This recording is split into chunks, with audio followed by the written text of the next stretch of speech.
कई ऐसे होते हैं कि उनको बस थोड़ी कुछ साधना हुई तो सोचते हैं कि मेरे को तो साक्षात्कार हो गया। और कई कहलाने वाले नाम मात्र के साधक फिर उनसे प्रभावित भी बड़े रहते हैं। वो ये नहीं सोचते कि मैं बापूजी का शिष्य हूं, मैं किसी व्यक्ति का चेला नहीं हूं।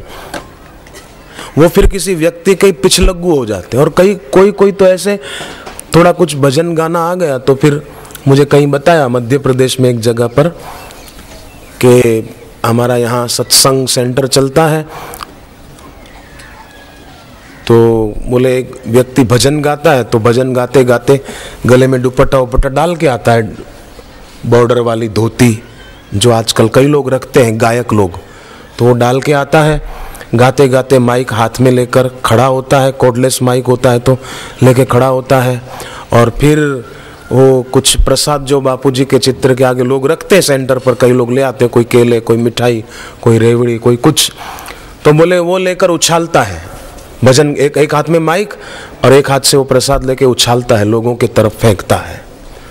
और लोग भी ऐसे भोले बेचारे वो फिर जेल लेते हैं और राजी हो जाते हैं कि हमको प्रसाद मिल गया। प्रसाद, जिसने खुद भीतर प्रसाद नहीं पाया उसके हाथ की वस्तु वो वस्तु है, प्रसाद नहीं है।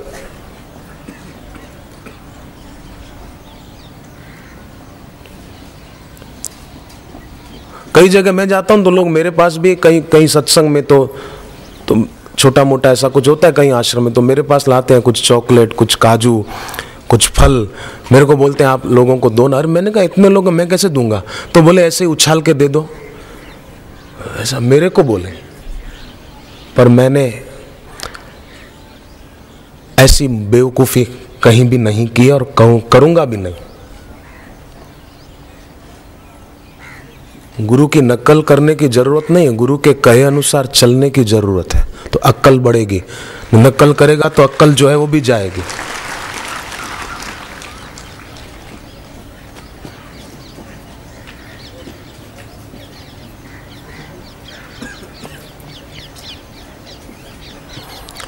मेरे को तो एक जगह बॉम्बे में, हम एयरपोर्ट से बाहर निकले एक बार, फिर कहीं जाना था तो बापूजी के पीछे पीछे था मैं, तो गुरुदेव बाहर निकले तो एयरपोर्ट पर तो बहुत सारे साधक खड़े थे, तो उसमें दो ईसाई, वो जो नन होती है ना, वो कपड़े भी ऐसे पहनती है, क्रिश्चियन जो ईसाई होती है ना, वो सफ़ेद, वो दो महिलाएं भी खड़ी थी क्रिश्चियन।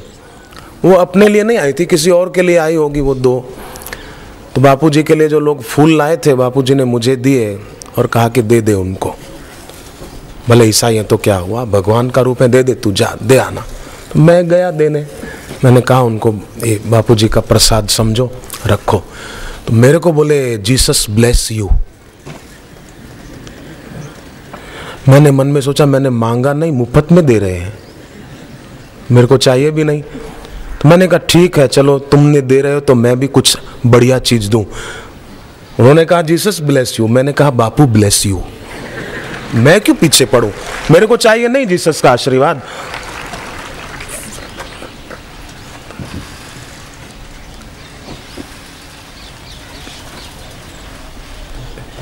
हमें गुरुदेव का आशीर्वाद ही बहुत है, और किसी के आगे मैं दया की भीख मांगता भी नहीं, मांगूंगा भी नहीं।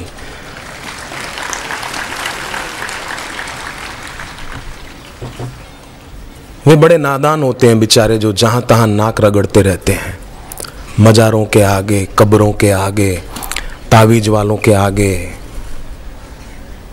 दया की भीख मांगते रहते हैं, दया कर दो, हम दुखी हैं, दुखी हैं।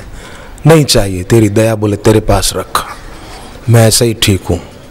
वीर भोग्या वसुंधरा, धरती पर वीरों की जीत होती है, दया की भीख मांगने वालों की जीत नहीं होती है। हरि ओम ओम ओम, हरि ओम ओम ओम। हो के क्या होगा, जो हुआ वो देख लिया, जो हो रहा है देख रहे हैं, जो होगा वो भी देखा जाएगा।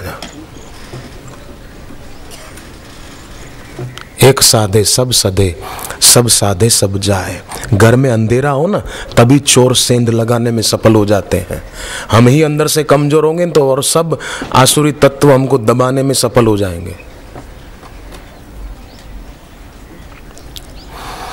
जहां गंदगी होती है ना, वहीं मक्खियां आकर भिन भिनाती है, वहीं मच्छर आ जाते हैं, गंदगी ज्यादा होगी।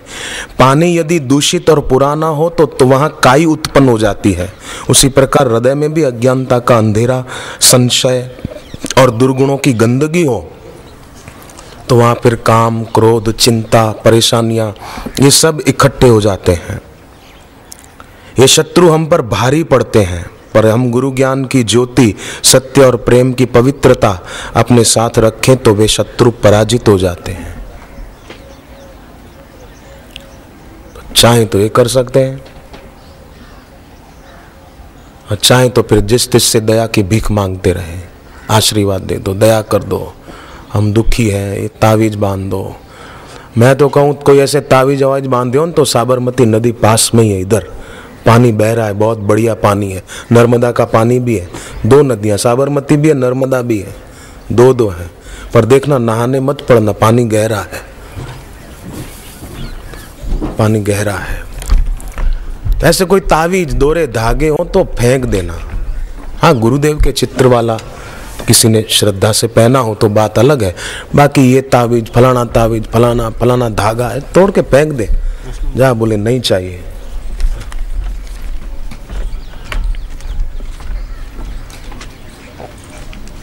एक तुम ही आधार सद्गुरु, एक तुम ही आधार। जब तक मिलो न तुम जीवन में, शांति कहाँ मिल सकती मन में, खोज फिरे संसार। सुखमणि साहिब में एक पंक्ति है, बड़ी अच्छी पंक्ति है। गल पाथर कैसे तरे अथाह, अर्थात जिसके गले में बड़ा पत्थर बंधा हो वो सागर कैसे पार करेगा। उसी प्रकार है प्रभु, मम और त्वम के बीच हमारे अहम का आ जाना ही हर गम का कारण है। हमारा अहंकार ही हमें प्रभु में विलय नहीं होने देता, बाधा बनता है, दीवार बनता है। इसलिए प्रभु ये अहम मिटे, आग्रह मिटे, दीनता और हीनता मिटे, दासत्व मिटे, गुरुत्व प्रगटे।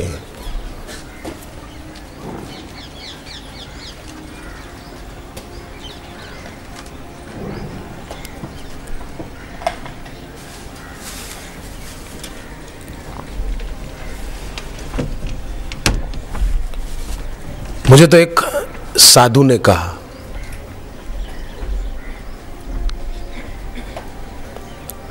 तब अपने गुरुदेव के सुपुत्र पूज्य नारायण स्वामी जी भी बैठे थे। हिमालय की बात है। उस बुजुर्ग साधु ने कहा, बड़ी जटाएं थी उनकी,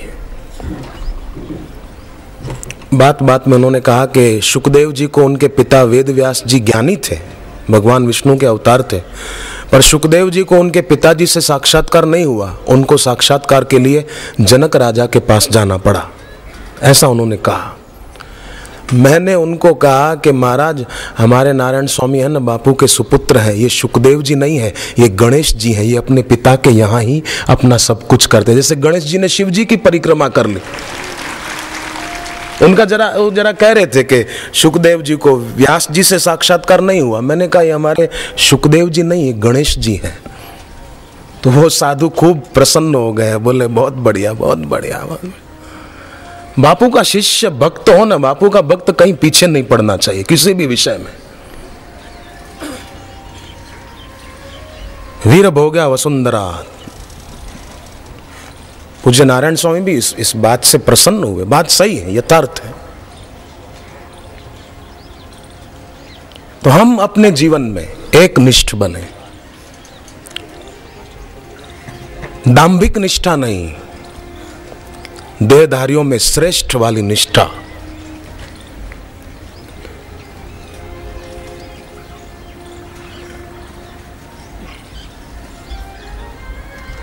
कितना अच्छा होगा।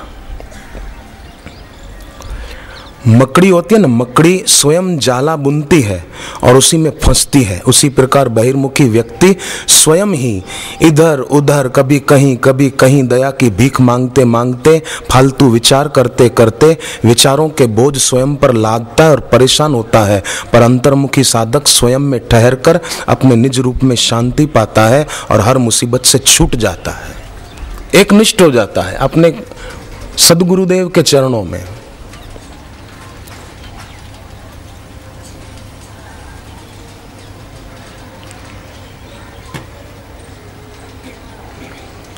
जब तक मिलो ना तुम जीवन में, जब तक मिलो ना तुम जीवन में, शांति कहाँ